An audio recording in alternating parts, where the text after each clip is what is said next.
अस्सलामुअलैकुम। उम्मीद करती हूँ कि आप ईमान की बेहतरीन हालत में से होंगे। तो ये एक पास पेपर है जो कि इम्पोर्टेंट है, जो कि पिछले साल बच्चों को आया था। मतलब कि मुझे आया था जब मैं 5th सेमेस्टर में थी। तो ये पास पेपर बिल्कुल इम्पोर्टेंट है, ज़ाहिर-सी बात है पिछले साल वाला हो सकता है रिपीट करे कोई ना कोई क्वेश्चन। अगर नहीं भी कोई क्वेश्चन रिपीट करता तो कोई ना कोई वो स्टेटमेंट में चेंज कर देगा, वैल्यूज़ को चेंज कर देगा, क्वेश्चन जो है वो वैसा ही होगा। बस मेथड सीख लें कि आपने एक क्वेश्चन को किस तरह से अटेम्प्ट करना है। और अगर आपको नहीं भी तैयारी हो रही तो बस आप जितनी मेरी प्लेलिस्ट मैंने करा दी है ना, वो ही कर लो अच्छे से, अपने दिमाग में एक सवाल हाथ से गुजार लो, कवर हो जाएगा। ठीक है? The first question is that show that the linear transformation, अगर लीनियर ट्रांसफॉर्मेशन है या नहीं है। R3 टू R3 है, डिफाइंड बाय ये वैल्यू कुछ दी हुई है। तो हम जो है ना इस क्वेश्चन को देखते हैं इधर से। ठीक है जी, ये वही वाला क्वेश्चन हमने लिखा हुआ है। तो आपने सबसे पहले स्टेप समझने हैं। आपने अपने क्वेश्चन को एज़ कह लो कि अच्छी हेडिंग देने के लिए आपने अपने सॉल्यूशन लिखने से पहले आपने कुछ हेडिंग्स बना के लिख ली। उसके बाद हमारे पास ये प्रॉपर्टी होती है कि अगर तो है ना टी, टी मतलब होता है transformation, transformation of U plus V करें तो इनकी दोनों के साथ हम अलग-अलग अप्लाई करते हैं, ठीक है? और उसके बाद अगर होमोजेनिटी देखें इसकी, तो ये क्या है कि अगर कांस्टेंट है तो उसको कांस्टेंट को हम बाहर निकाल के भी लिख सकते हैं, ठीक हो गया? तो अब हमने लेट कर लेना है। अब हमने इस चीज़ को जो है ना क्वेश्चन में प्रूव करके दिखाना है, और अगर ये आंसर इक्वल आ जाता है तो इसका मतलब है कि आपका जो भी आप सॉल्यूशन है ना वो लीनियर ट्रांसफॉर्मेशन है, और अगर नहीं है तो फिर आपने नॉट लिख देना है आंसर में, ठीक है? सबसे पहले हमने क्या करना है, यू और वी की वैल्यूज़ को लेट कर देना है, ठीक है? ये यू और ये वी की वैल्यू जो है ना आपने ले लेनी है। आप इधर एक्स वाई ज़ी ली और उसके साथ 1 1 ले लें, वी ए जो वी की वैल्यू लेनी है, और जब हमने वी की लेनी है, सॉरी यहाँ पे यू है, और वी की लेनी है तो उसके साथ 2 2 लगा दें ताकि थोड़ा कंपैरिजन हो सके। उसके बाद आपने क्या करना है, इन दोनों को ऐड करना है, क्योंकि हमारे पास प्रॉपर्टी हमें यही कहती है ना कि इन दोनों को ऐड करो, ये लेफ्ट हैंड साइड हो जाएगी, ये हमारे पास राइट हैंड साइड हो जाएगी। अब हमने पहले इस साइड को प्रूव करना है, फिर हम इस जो भी आंसर आएगा फिर उसको इसके साथ मैच करने की कोशिश करेंगे। हमने ऐड किया पहले को पहली वैल्यू के साथ, पहली वाले को पहली वाली वैल्यू के साथ, दूसरे को दूसरे के साथ, तीसरे को तीसरे के साथ, ये ऐड करके लिख लिया। यहाँ तक हो गया हमारा काम। देन नेक्स्ट आप लोगों ने क्या करना है, अब इस पे ट्रांसफॉर्मेशन अप्लाई करनी है, मतलब ये जो टी है ना ये अप्लाई करना है।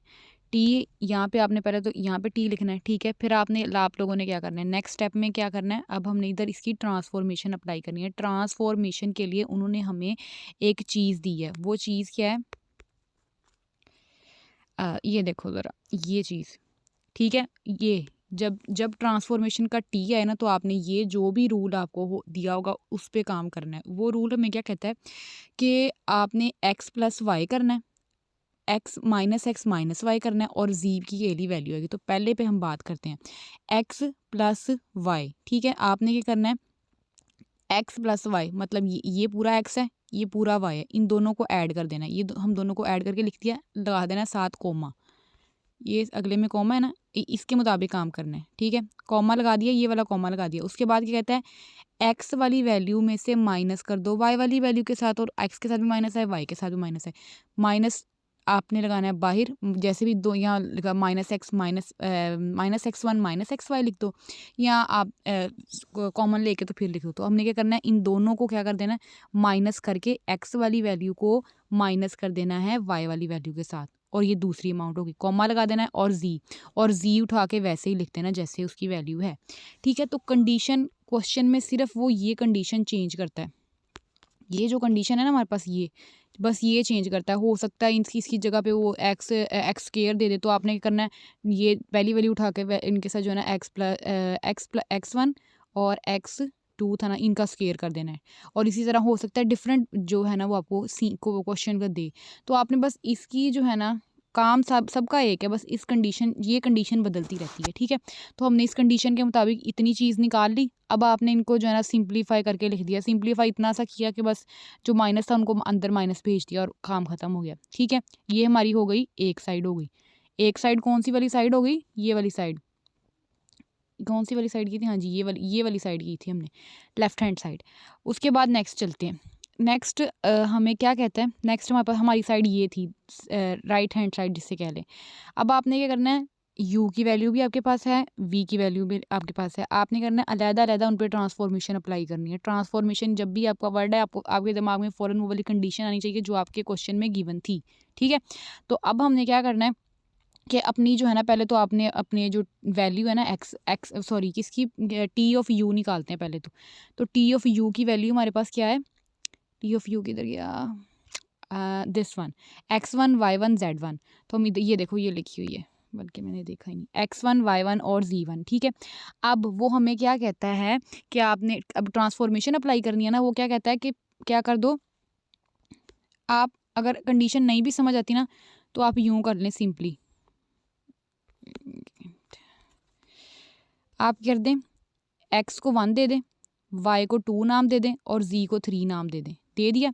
अब जब हमने वैल्यूज़ लेनी है ना, आप अब इसको पहली कंसीडर करेंगे, इसको दूसरी कंसीडर करेंगे, इसको तीसरी, पहली दूसरी तीसरी, ठीक है। अब नेक्स्ट अगर हम चलें तो अब हमने अलग-अलग से ट्रांसफॉर्मेशन अप्लाई करनी है ना, अलग-अलग से ट्रांसफॉर्मेशन अप्लाई करनी है, ये है हमारे पास। तो हम इसको 1 कह देते हैं, इसको 2 कह देते हैं, इसको 3 कह देते हैं।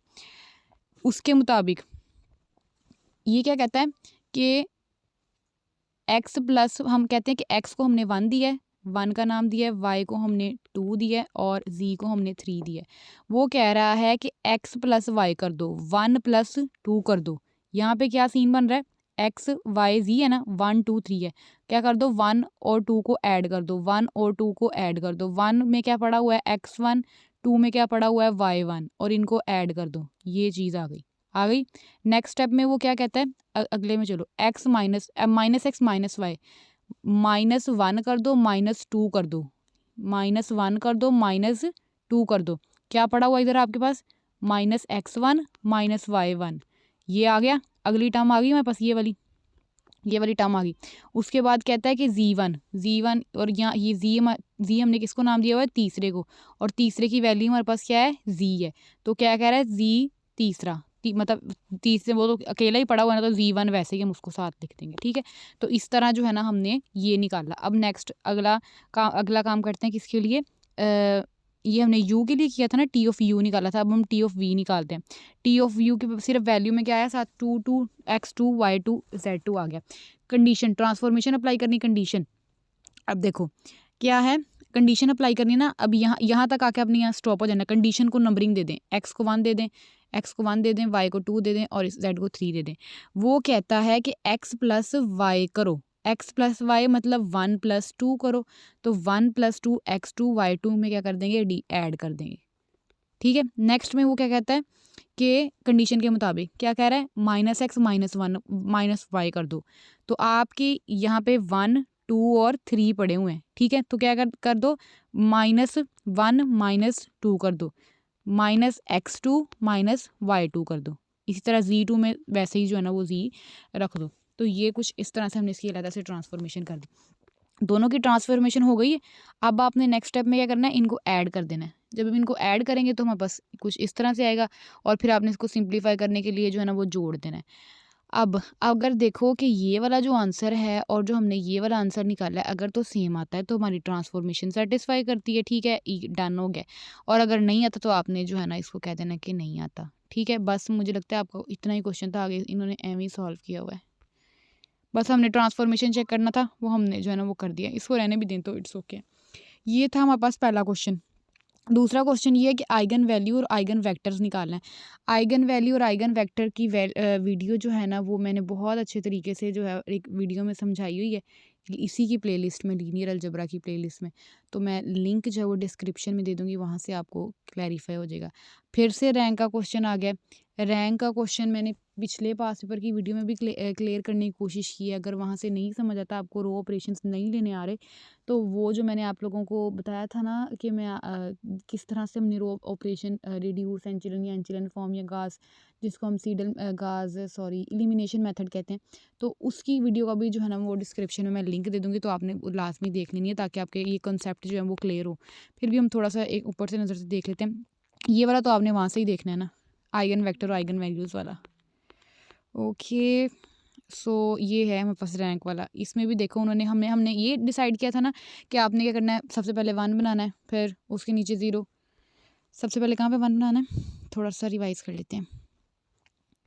सबसे पहले हम यहाँ पे टॉप में 1 बनाते हैं, फिर उसके नीचे 0 बना देते हैं, फिर इधर 1 बनाने की कोशिश करते हैं, ये बनाया हुआ है, फिर इसके नीचे 0 बनाने की कोशिश करते हैं, फिर यहाँ पे 1 बनाते हैं, ठीक है। तो अब ये क्या किया, ये इतना काम कर लिया। अब देखना है कि इसमें हर एक रो में कोई नॉन ज़ीरो रो है, एग्जिस्ट कर रही है। तो इसमें भी नॉन ज़ीरो है, इसमें भी नॉन ज़ीरो है, इसमें भी नॉन ज़ीरो, मतलब तीनों में है ना। तो इसका रैंक क्या आ जाएगा, 3 रैंक आ जाएगा, ठीक है। उसके बाद नेक्स्ट क्वेश्चन हमें क्या कहता है, the next one is show that the, इसको हम लास्ट में करते हैं। अच्छा जी, उसके बाद है solve the system of the linear equation. एक इक्वेशन दी हुई है, सॉरी कितनी इक्वेशंस दी हैं, 3 इक्वेशन दी हुई, उसको गॉस जॉर्डन मेथड से अप्लाई करो। ये वाला भी जो मैंने बताया ना, जिसमें मैंने आपको बताया है कौन सी वाली वीडियो, जो जो रैंक वाली है वीडियो, या जो गास, उसमें ये जो है ना गास जॉर्डन वाला मेथड मैंने बहुत अच्छे से समझाया है। वही रोज़ को ऊपर नीचे ज़ीरो बनाने वाला काम है, वो भी देख लेते हैं एक नज़र। मुश्किल नहीं है, अगर आप अगर समझ आए तो वेल एंड गुड है, लेकिन ये लाजमी आपको आना चाहिए, ऊपर नीचे ज़ीरो बनाने वाला काम।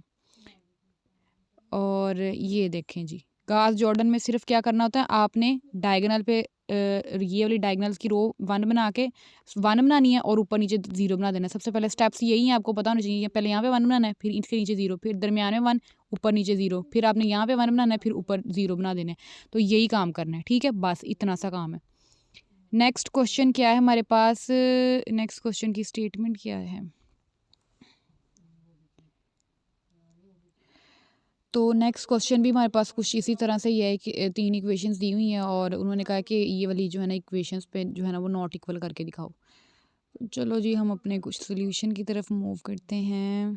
कहाँ पे है ये, दिस वन, ठीक है। तीनों इक्वेशंस लिख लेनी है और साइड पे जो भी आपको कांस्टेंट दिए होंगे, ये मैंने पिछली वीडियो में भी बताया, कांस्टेंट दिए होंगे उन्होंने आप लाइन लगा के अलग से जो है ना वो लिख देने हैं। उसके बाद आपने क्या करना है, इसको वही वही काम करना है।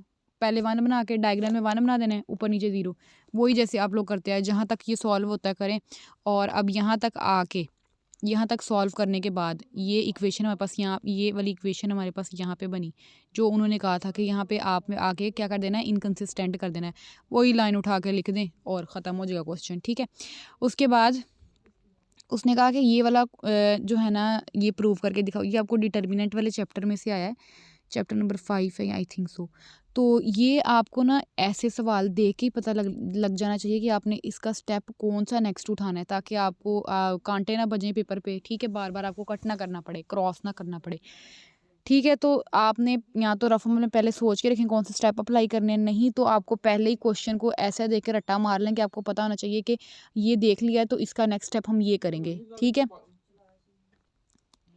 तो अब ये उन्होंने कहा कि प्रूव करो ये सारी डिटर्मिनेंट जो 5x5 का हमें, सॉरी 4x4 का हमें मैट्रिक्स दिया हुआ है ना, उसको हमने ये वाली जो है ना चीज़ लेके आनी है। तो उसके लिए हम क्या करेंगे, सबसे पहले हमने क्या किया कि हमने स्टेप उठाया कि हम जो है ना कॉलम 1 को कॉलम 4 में से माइनस कर देंगे। कॉलम 1 ये है, कॉलम 4 ये है, इसको माइनस किया तो हमारे पास ये चीज़ बन के आ गई।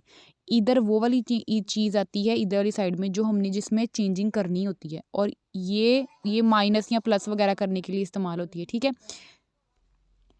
नेक्स्ट मूव हमने ये किया कि कॉलम 2 में से कॉलम 4 को माइनस कर दो, फिर कॉलम 3 को कॉलम 4 में से माइनस कर दो, ठीक है। मतलब हमने ये किया कि सब में से जितने भी कॉलम है ना, अगर मैं इसका शॉर्ट स्टेप लिखूं तो मैं इस तरह लिखूंगी कि column 1, column 2, column 3 minus by column 4, ठीक है। तो इस तरह ये हमने ये सारा जो है ना ये काम किया है। इतना काम होने के बाद, ठीक है, इन्होंने क्या किया, रो 4 को रो 3 में से माइनस कर दिया। ये एक चीज़ मैं यहाँ पे बता दूं कि जब आपने क्वेश्चन को सॉल्व करना है, मेक श्योर दैट कि अगर आप उसको रो ऑपरेशन में लेके जा रहे हो तो आप रो ऑपरेशन में लेके जाओगे, अगर आप कॉलम में सॉल्व कर रहे हो तो कॉलम में करोगे। मतलब इस तरह नहीं करना कि ये कॉलम ऑपरेशन अप्लाई हो रहे हैं तो यहाँ पे रो अप्लाई हो रही है, तो मैंने अब देखा ये जो है ना वो रॉन्ग है। तो हम इसको सही वाले मेथड से देखते हैं। तो ये कुछ वही स्टेप्स तो वही वाले तकरीबन किए हैं, ठीक है ना। इसमें बल्कि जो है ना वो ऑपरेशन चेंज है। उन्होंने क्या किया कि कॉलम 1 में से माइनस कर दो 1 + x कॉलम 4, मतलब यहाँ पर 0 बनाने के लिए ना, बल्कि सिंपल आपको मैं एक तरीका बताती हूँ कि जब आपको ना कोई भी क्वेश्चन आए ना जो 4 या 3 से ज़्यादा मैट्रिक्स का हो, तो आप क्या किया करें कि कोशिश किया करें कि एक 1 बना के ना उसके नीचे ज़ीरो बनाने की कोशिश किया करें। मतलब यहाँ पे 1 बनाया हो ना, ये वाला, यहाँ पे 1 बना लिया है, ठीक है, यहाँ पे 1 बना लिया है, तो उसके एक साइड में ज़ीरो बना दें, या मतलब कहीं भी आपको मतलब इस तरह की चीज़ नज़र आए जहाँ आपको लगता है कि आप इस तरह की फॉर्म बना सकते हो, तो सबसे पहले उसको चीज़ को बनाने की कोशिश करो। ये 4x4 matrix, 5x5, 6x6 matrix, ये मैंने डिटर्मिनेंट वाली वीडियो में भी बताया कि किस तरह आपने इसको रिड्यूस करने की कोशिश करना है। फिर हम उसको एक्सपैंड कर देंगे तो फिर हमारा जो है ना वो मैट्रिक्स 3x3 की फॉर्म में आ जाएगा, तो हमें कंट्रोल करना आसान होगा। तो हमने इसी तरह किया कि हमने क्या किया कि हमें लगा कि हम अगर इसको माइनस कर दें, अगर मैं इसको माइनस कर दूँ 1 ऐसे करके प्लस एक्स के साथ, तो ये चीज़ कैंसिल होकर ज़ीरो बना देगी ना, तो हमने इसको यही काम किया। ये ऑपरेशंस जो है ना, ये अगर आप वही वाली वीडियो जो मैं आपको बता रही हूँ, अगर आप वो देख लेना तो आपको ईज़िली समझ आ जाएगा किस तरह से हमने ये वाला काम किया। इतना काम करने के बाद ना आपने क्या करना है, उसको एक्सपैंड बाय रो 1 कह देना। एक्सपेंडिंग वाला अमल जो है वो हम इनवर्ट्स वाले क्वेश्चन में भी करते हैं, जो आप लोगों को बहुत अच्छे तरीके से आता होगा, मुझे लगता है। पता नहीं मुझे सही लगता है गलत लगता है, लेकिन आप लोगों को आता होगा क्योंकि आप लोग न्यूमेरिकल कंप्यूटिंग पढ़ के आए हैं, ठीक है। तो अब हमने क्या किया, इसको एक्सपैंड इस तरह से करते हैं। उसके बाद हमारे पास ये चीज़ बचती है, रो 1 से हमने इसको एक्सपैंड किया, ये चीज़ बची, ठीक है। अब हमने क्या किया, सिंपली इसको क्या करने की, इसको फिर से जो है ना मिनिमाइज़ करने की कोशिश की। मतलब अब यहाँ पे क्या था, यहाँ पे हमने अगला ऑपरेशन लगाया कि टेकिंग माइनस एक्स हमने कॉमन ले लिया फ्रॉम द रो 1, ठीक है, रो 1 से हमने ले लिया। अब ये अगर आपको लगा हो कि मैं ये कह रही हूँ कि पहले आपने यहाँ पे कॉलम अप्लाई करें, ये यहाँ पे रो अप्लाई करें, तो माइनस कॉमन लेना, एक्सपेंड करना, ये आप लोग चीज़ें कर सकते हो कॉलम वाइज या रो वाइज, जिससे भी हो रही होती हैं। लेकिन आप अगर ऑपरेशन ही चेंज करना शुरू कर दो, मतलब एक कॉलम लगा दिया तो एक रो लगा दिया अपनी आसानी के लिए, तो ऐसा नहीं चलने वाला, ठीक है। उसके बाद सिंपली हमने इसको जो है ना उसके बाद फिर हमने ऐसी फॉर्म बना ली कि हम इसको एक्सपैंड कर सके। एक्सपैंड किया, रो 1 से फिर एक्सपैंड कर दिया, ये चीज़ ख़त्म हो गई, सिर्फ इतनी चीज़ बची। उसके बाद हमने इसको मल्टीप्लाई किया और हमारे पास ये वाली जो है ना राइट हैंड साइड आ गई।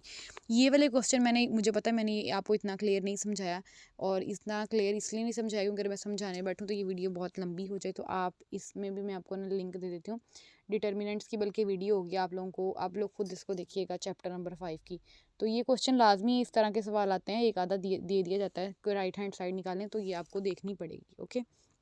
तो वो वाली वीडियो आप लोगों ने लाजमी गो थ्रू कर लेनी है। मैं तो कहती हूँ आप बल्कि मेरी सारी जितनी भी प्लेलिस्ट है वो एक नज़र देख लें ताकि आपको क्लियर हो जाए। उसके बाद हमारे पास कौन सा क्वेश्चन रह गया है,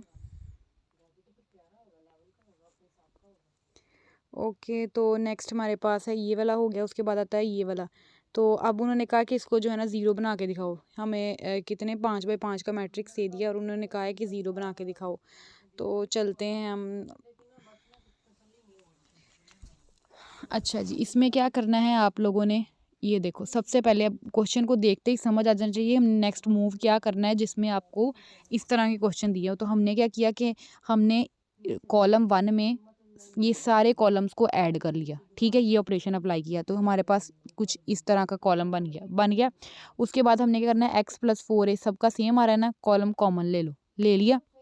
अब क्या करना है, अब 1 बना लिए ना। अब मैंने आप लोगों को एक बात कही है कि अगर आपके पास 5x5, 6x6, 4x4 का मैट्रिक्स आ जाता है, तो आपने ट्राई करना है कि 1 बना के उसके नीचे 0 बनाओ, कहीं भी जहाँ लोकेशन मिल रही हो। अब हमने क्या किया, हमने यही काम किया ना, यहाँ पे 1 बना लिया। अब हम क्या करेंगे, 1 बना लिया। अब क्या करना है कि इसके नीचे 0 बनाने की कोशिश करनी है। तो आप क्या करोगे, आप जो है ना वो रो वाइज कर लो, बल्कि कॉलम वाइज करो तो ज़्यादा बेहतर है, क्योंकि हमने कॉलम वाइज सीखा हुआ है। इसमें भी उसने रो वाइज ही करके जो है ना काम जान छुड़ाने वाला काम किया है। तो बाकी देखती हूँ मैं अगर इसका सोल्यूशन अगर पड़ा है। नहीं, मुझे इसका सोल्यूशन नहीं मिला, तो हम यहाँ से ही देख लेते हैं। उसने क्या किया, सिंपल पहले 0 बना लिया, फिर हमने क्या किया कि यहाँ पे 0 बनाने के लिए हमने जो है ना वो रो ऑपरेशंस अप्लाई किए। देन जब हो गया, इतना काम हो गया, तो हमने एक्सपैंड कर देना है। कॉलम 1 से एक्सपैंड किया, जब एक्सपैंड किया तो ये और ये ख़त्म हो गया, पहला ख़त्म हो गया सीन, ठीक है। फिर बस ये इतना पार्ट बचा हमारे पास, ठीक है। 4x4 का मैट्रिक्स बन गया। उसके बाद हमने फिर क्या करना है कि हमने जो है ना इसके साथ एक्सपैंड कर दो, ठीक है। कॉलम क्या उसे कह लो, या बल्कि यूँ करो कि हर एक में से रो 1 रो 2 रो 3 रो 4 में से जो है ना x माइनस a को कॉमन ले लो तो पावर 4 बन जाएगी ना मल्टीप्लाई होके। उसके बाद इसको सॉल्व करो और जो है ना क्या करो, नेक्स्ट हमारे पास जो भी वैल्यूज़ आ जाती हैं एक्स की वैल्यूज़ 4 जो है ना वो निकल आएंगी ए बस ये। अब हमारे पास एक और पार्ट जो है ना क्वेश्चन रह गया था, उसको देख लेते हैं। अच्छा जी, show that every square matrix A will be written as a number has the sum of हार्मिशियन B is equals, जो भी वैल्यू दी हुई है ठीक है, B की वैल्यू दी हुई है और हमें जो है ना स्क्यू हार्मिशियन C की वैल्यू दी हुई है over the field of the real number, हमने जो है ना इनको सम करके दिखाना है। ठीक है, तो हम अब क्वेश्चन की तरफ चलते हैं। सबसे पहले हमने जो है ना वो ए की वैल्यू लेट कर लेते हैं। ए की वैल्यू हमारे पास क्या होती है, हम खुद से लेट करते हैं। जैसे हमने लेट किया, दिखाती हूँ आपको। अब देखो क्वेश्चन हमें ये कहता है कि ए जो है ना वो ए के इक्वल है। मैंने लेट कर लिया कि जो अगर मैं यहाँ पे 2 लगा दूँ और ओवर 2 लगा दूँ कोई फ़र्क पड़ेगा, मैं काट दूँ तो मेरे पास ए ही बचेगा ना, तो मैंने यूँ कर लिया। नेक्स्ट स्टेप में मैं क्या करती हूँ कि अब मेरे पास ये 2a बन गया ना, तो मैं इनको a को सेपरेट करके दिखा देती हूँ। कोई फ़र्क पड़ेगा नहीं ना। उसके बाद मैंने क्या किया, अपने से जो है ना a का ट्रांसपोज माइनस a का बार ट्रांसपोज ऐड कर लिया, यहाँ पे भी एक प्लस भी कर लिया माइनस भी कर लिया। काट दूँ तो कोई फ़र्क नहीं पड़ेगा ना, कर दिया। उसके बाद आपने क्या करना है, इन दोनों के साथ इन दोनों को अलग कर सॉरी इसको और इसको अलग कर देना है, इसको और इसको अलग कर देना है। ठीक है, जगह ही रिप्लेस किया, कोई फ़र्क तो नहीं पड़ेगा ना। ये प्रैक्टिस 2-3 दफ़ा बल्कि एक दफ़ा ही हाथ से गुजार लें तो ये आपको समझ आ जाएगा, मतलब पक्का हो जाएगा आप लोगों का। ठीक है, उसके बाद अब अगर मैं 1/2 इसके साथ अलग कर दूँ और 1/2 इसके साथ अलग कर दूँ तो ये मेरे पास b की वैल्यू बन जाती है, ये मेरे पास d की वैल्यू बन जाती है, d और b की। और b प्लस डी, ये अगर मैं इसको शॉर्ट फॉर्म में लिखूँ तो ये मेरे पास कुछ यूँ इस तरह से जो है ना इक्वेशन बना दी मैंने। Now we have to show that B, अब हमने इस चीज़ को प्रूव करके दिखाना है कि क्या ये जो है वो हार्मिशियन मैट्रिक्स है और ये जो है ना क्या वो स्क्यू हार्मिशियन मैट्रिक्स है। ठीक है, तो हम इसको जो है ना वो पकड़ लेते हैं। हमने अपनी जो है ना कह लो कि बी वाली वैल्यू को प्रूव करके दिखाना है, तो उसको ले लिया।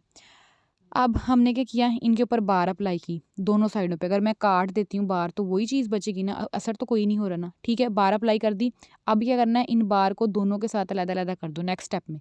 अब इसके ऊपर 2 बार हो गई, इसके ऊपर 1 बार होगी। जब 2 बार हो जाती है ना, तो अब क्या, 2 बार जब हो जाती है ना तो वो 2 बार आपस में कैंसिल आउट हो जाती हैं। ठीक है, जब 2 बार हो जाती हैं तो वो कैंसिल हो जाती है।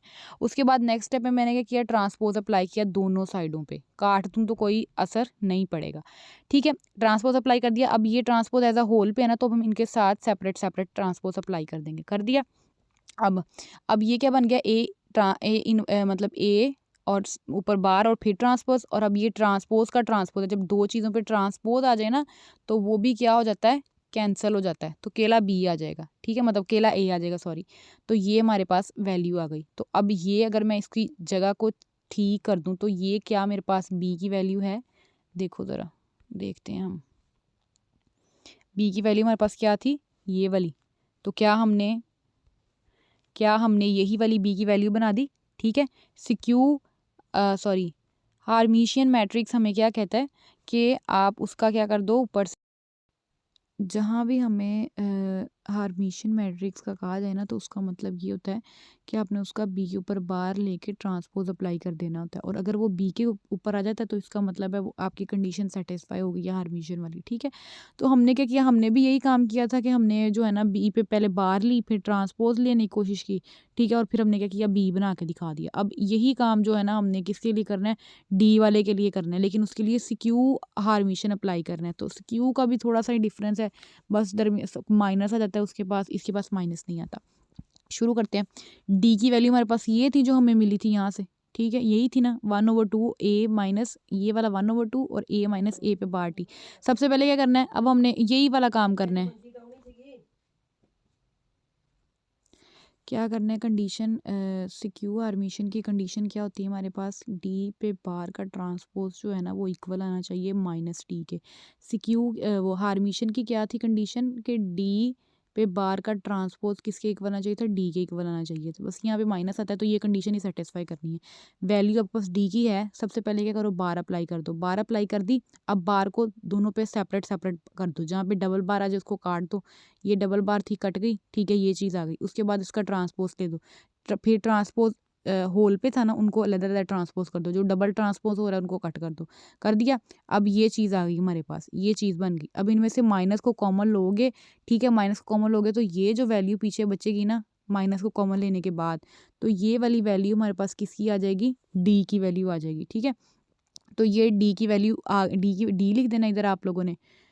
और फिर जो है ना क्या हो जाएगा, ये माइनस वैसे का वैसे ही। तो ये हमारा सिक्योर हार्मिशन जो है ना, ये क्वेश्चन जो है वो सेटिस्फाई हो चुका है। तो यही हमने प्रूव करवाना था। तो ये पास पेपर आप लोगों को इंपॉर्टेंट है। Don't forget to subscribe my channel and comment and like and share with your fellows. फी अमानिल्लाह।